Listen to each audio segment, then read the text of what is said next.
क्रमांक 37 आणि 38 जर आपण शांतता ठेवा, ऐकून घ्या. दोन्ही सदस्य, सन्माननीय सदस्य सभागृहात उपस्थित नाहीत आणि मंत्री उदय सामंत उपस्थित आहे आणि ज्येष्ठ मंत्री छगन भुजबळ साहेब देखील उपस्थित आहेत. अशी 37, 38 आणि 39 हे सदस्य अभावी पटलावर ठेवण्यात येत आहेत. आणि एक मिनिट भुजबळ साहेब, दुसरा की 36 क्रमांकाची सूचना सदस्य उपस्थित आहेत तर मंत्री उपस्थित नाही, त्यामुळे ते पुढे ढकलण्यात येत आहे.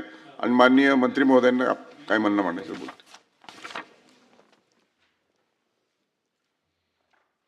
सभापती महोदय, हे बरोबर आहे की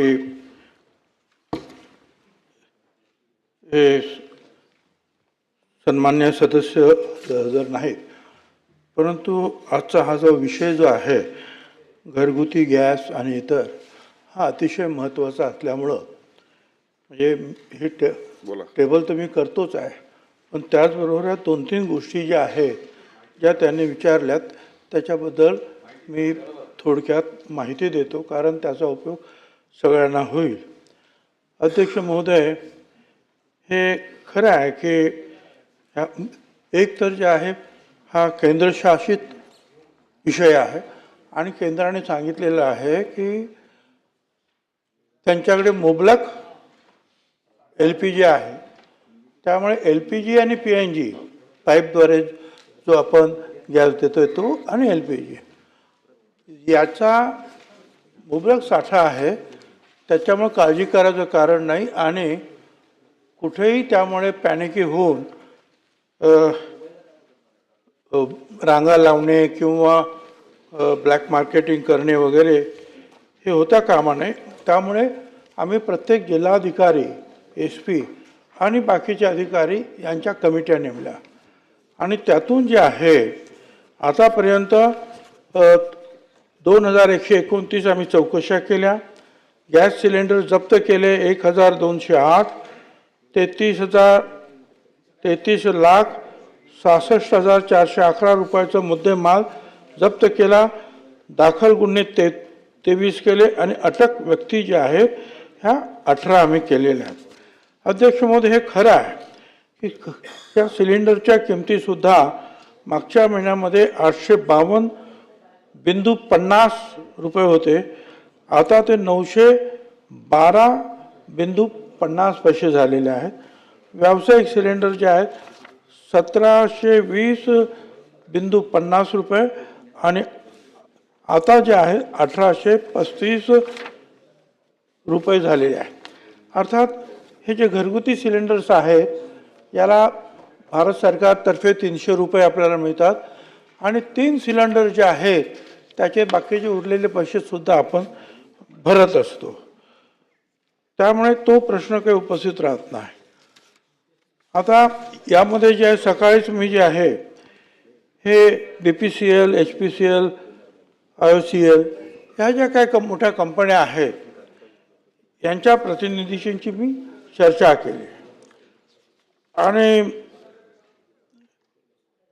त्यांनी मला जे सांगितलं की LPGचं दैनिक उत्पादन जे आहे हे 9,000 मेट्रिक टनावरून 11,000 मेट्रिक टनापर्यंत त्यांनी वाढवलेलं आहे. काही अडचणी असतील त्या दूर करण्याचं काम ते ताबडतोब करतात.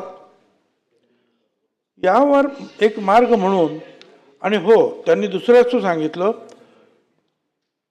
की ऑर्डर्स वरून आलेले आहेत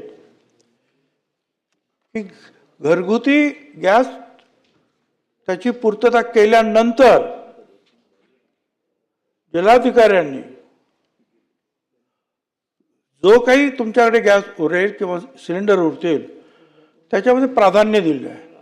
मग रुग्णालयाला प्राधान्य त्यांनी दिलं 100%, शैक्षणिक संस्थांना 100%, सार्वजनिक ज्या सेवा आहेत स्मशानभूमी 100%, वृद्धाश्रम 100%, अनाथाश्रम 100% आणि जी उपहारगृहात पण ती बाहेरची नाहीत, संरक्षण क्षेत्रातली उपहारगृह, रेल्वेमधली उपहारगृह हवाई वाहतूकमधले पोलीस आणि तुरुंग याच्यामध्ये 70%, म्हणजे उरला तर त्याच्यामधून ते आपण औषध उद्योगाला त्यांनी 50%, बीज प्रक्रिया 50% आणि मत्स्यपालन जो विद्यार्थ्यांचे वसतिगृह एक त्याच्यात जर समाविष्ट मी करा. सांगतो सगळं, जर आपल्याकडे तो स्वयंपाकाचा म्हणजे डोमेस्टिक देऊन जर उरला तर या प्रकारे त्यांनी ते प्राधान्य लावलेलं आहे आणि त्याप्रमाणे त्यांनी द्यावं.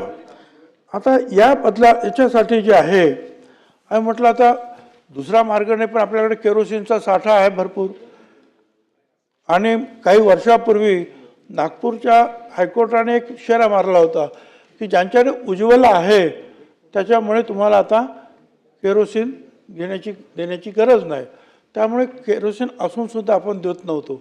पण आपण हायकोर्टाला आता कळवलेलं आहे की प्राप्त परिस्थितीमध्ये एक अतिशय अडचणीची परिस्थिती निर्माण झाल्यामुळे आम्हाला हा केरोसिनचा सुद्धा लोकांना उपयोग करण्यासाठी केरोसिन जे आहे ते उपलब्ध करून द्यावं लागेल.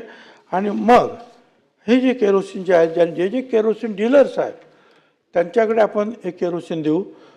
त्याचबरोबर हे IOCL, BPCL, HPCL यांचे जे पंप आहेत, कंपन्यांचे पंप, तिथे सुद्धा आपण हे केरोसिन उपलब्ध करणार आहोत की जेणेकरून जे इतर ठिकाणी जे भेसळ वगैरे होतात ते होणार नाही. सगळे कंपनीचे, सरकारी कंपन्यांचे जे पंप आहेत तिथे आपण ते उपलब्ध करून देऊ. आणि जे केरोसिन डीलर्स काम करू इच्छितात, कारण मध्यंतरी आपण केरोसिन बंदच केल्यामुळे बरंचसं जे आहे ती साखळी तुटलेली आहे.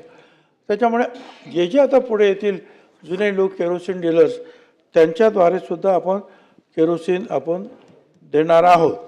त्यांनी सांगितलं की या शेंगदाणा तेल किंवा राईचं तेल याच्यामध्ये काही वाढ झालेली आहे असं सुद्धा मुद्दा आलेला आहे. तर त्यामध्ये मागच्या महिन्यात आणि या महिन्यामध्ये जर आपण पाहिलं सरासरी किंमत, तर शेंगदाणा तेल मागच्या महिन्यामध्ये 188.21 रुपये होतं किलोग्रॅमला. याच्यामध्ये जे आहे या महिन्यात 194.32, 6 रुपयाची काहीतरी वाढ झालेली आहे. रुईचं तेल जे आहे 207.67 रुपये होतं, त्याच्यात 204.22 म्हणजे 4 रुपयाची वाढ आहे. वनस्पती तेलामध्ये सुद्धा काहीच वाढ दिसत नाही. सोया तेल जे आहे त्याच्यामध्ये साधारणपणे 6 रुपयाची वाढ दिसते आहे. सनफ्लॉवर तेलामध्ये सुद्धा 6 रुपयाची वाढ दिसते आहे. पाम ऑइल जे आहे त्याच्यामध्ये 3 रुपयाची वाढ दिसते आहे. तर सभापती महोदय, जी माहिती आम्ही सातत्यानं जे आहे भारत सरकारच्या त्यांचे जे अधिकारी आहेत त्यांच्या संपर्कामध्ये आहोत, मंत्र्यांच्या संपर्कामध्ये आहोत, आणि जे काय आम्हाला माहिती आहे ते वर्तमानपत्रातून आणि मीडियातून सुद्धा. तर अधिकाधिक जे आहे भारत सरकार वेगवेगळ्या ठिकाणावरून हे तेल, पेट्रोलियम पदार्थ जे आहेत मिळवण्याचा प्रयत्न त्यांचा सुरू आहे. आणि त्यामुळे मला असं वाटतं की हळूहळू हा प्रश्न जो आहे हा पूर्णपणे सुटण्यास मदत होईल. विशेष उल्लेख परिणय फुके पुढे.